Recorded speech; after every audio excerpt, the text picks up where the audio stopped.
Hi, Kevin from Darby Training Systems. Today we're going to be doing some the trigger point work within our pectoralis major muscle.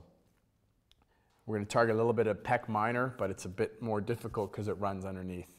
Key thing I want to clarify here is when I say trigger point, remember to truly get rid of a trigger point, you need to lay off the activity that you're doing.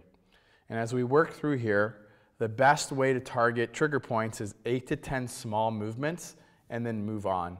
It's best to do trigger points multiple times through the day.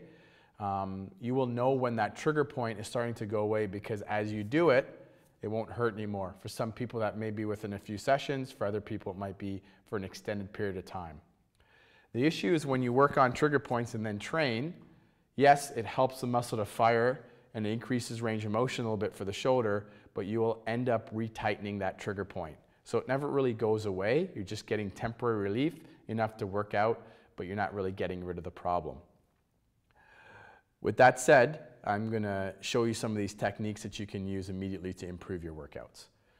So I'm taking the ball here, the same side that the ball is on, that leg is back, and ideally you want an edge like this where you can reach your arm forward, because we're going to do some pin and stretch moves that are featured in the higher levels of the Fascial Stretch or Stretch to Win Institute Fascial Stretch Therapy Program.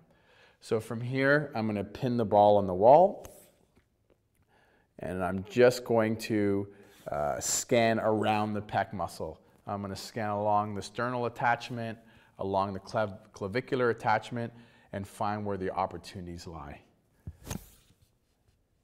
So once I find a point where I feel there's an opportunity, I feel something there, 8 to 10 small moves. The intensity should be between a 5 and a 7, 10 being the absolute, I can't take it anymore. So after I've done that, I move on. And then what I can add in from here is I can pin those areas and I can move that shoulder into extension. I can move it into horizontal abduction. I can add some external rotation of my hand. I can add some external rotation, some retraction. So I'm just moving it through different motions as I pin those points. It's a pin and stretch move. Again, that's more, that's the basis of many soft tissue systems. So I'm finding another opportunity, 8 to 10 small moves, and the same kind of thing. I'm moving my arm around, I'm moving it in different ranges, I'm incorporating some external rotation.